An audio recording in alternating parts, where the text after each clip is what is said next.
हे जहार तुकाराम विजयच्या दिवशी दिवसा भरातून 5 मिनिटांनी अपूर्वा भरल्या जातं। म्हणजे फाल्गुन वद्य द्वितीया होळी पौर्णिमा झाल्याच्या नंतर 2 दिवसांनी तुकाराम बीज असते। तर त्या दिवशी इथं 2 ते 3 लाख यात्रा असते। त्या दिवशी 10 दिवसा भरातून 5 मिनिटांनी अपूर्वा भरल्या जातं। आणि तुम्ही गावामध्ये गेला की तिथं पांडुरंगाची स्वयंभू मूर्ती आहे। पंढरपुरावरना देव या ठिकाणी आलेले। आपल्याला दिहू आणि पंढरी अशी दोन्ही क्षेत्र घडली जातात। आणि तिथे एक शिळा मंदिर आहे। शिळा मंदिर म्हणजे असं की ज्या वेळेला रामेश्वर भट्टांनी इंद्राणीच्या डोहामध्ये ग्रंथ मुडवले त्या ठिकाणी इथनं एक मैलावरती परंतु तिथले शिळा या शिळेवरती तुकाराम महाराजांनी 13 दिवस उपोषण केलं। आणि 13 दिवसानंतर जे ग्रंथ कोरडेच्या कोरडे वरती आले ते ग्रंथ आणि त्या शिळेची स्थापना मोठ्या मंदिरामध्ये केलेली आहे। आणि मोठ्या मंदिराच्या बाहेर निघालं की उजवी हाताला रातेगाव जन्मस्थान आणि इथं एक 3 मैलावरती एकांतात भजन करण्यासाठी जाग होते। तो भंडारा डोंगर इथं 3 मैला या बाजूला। आणि हे म्हणजे तुकाराम महाराजांचं वैकुंठ स्थान। त्यांनी समाधी वगैरे काही घेतलं नाहीये।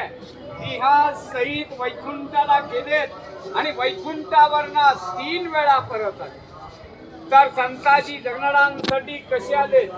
संताजी जगनाडे म्हणजे तुकाराम महाराजांचा उजवा हात असतात। त्यांनी तुकाराम महाराजांच्याकडनं वचन घेतलेलं असतं। वचन असं घेतलेलं असतं की तुम्ही वैकुंठाला गेले तर मी तुमची सेवा केली आणि मातगावून जर मी वारलो तर माझ्या दियाला मुठमाती करायला तुम्हाला यावं लागेल। मातगावून ते वारले जातात। वारल्याच्या नंतर तिथले गावकरी म्हणजे 5 ते 6 मैलांचं गाव आहे सुदुम्र म्हणून। तर तिथले गावकरी खड्डा वगैरे खणतात, प्रेत काढायचा प्रयत्न करतात, प्रेत काही काढले जात हे अफवा पर्यंत। ज्या वेळेला तुकाराम महाराज वैकुंठावर खाली येतात आणि एक बंदरवर माती लागतात त्याच वेळेस ते प्रेत काढले जातात। तसेच ते निळोपर नगर जिल्हा पारनेर तालुका पिंपळनेर त्यांचं गाव, त्या गावावरून ते एखाद्याच्या नंतर तुकाराम महाराज वैकुंठाला गेलेले असतात। तर त्यांचं असं म्हणणं असतं तुकाराम महाराज मुलीसाठी वैकुंठावरना खाली येतात, संताजी जगनाडांसाठी येतात।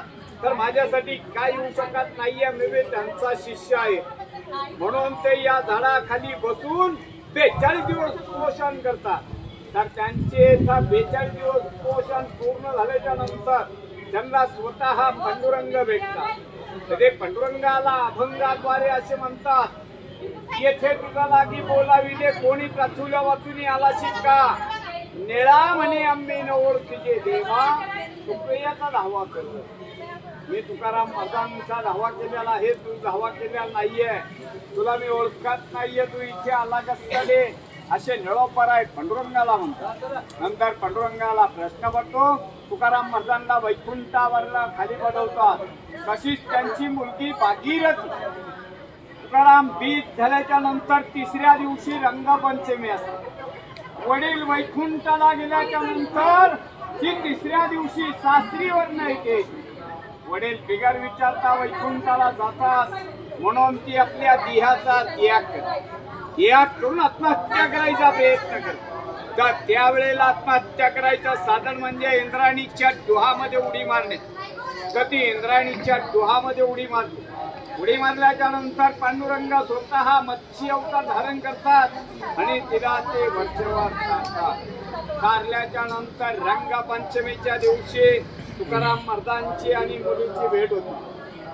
बस तुकाराम महाराजांचा शेवटचा अभंग असा आहे, आम्ही जातो तुम्ही कृपा असू द्यावी सकळा सांगावी विनंती माझी, वाढ वेळ झाला उभा पांडुरंग वैकुंठा श्रीरंग बोलावितो, अंतकडे वेठू अम्मासी पावला कोडी स्वैत झाला गुप्त।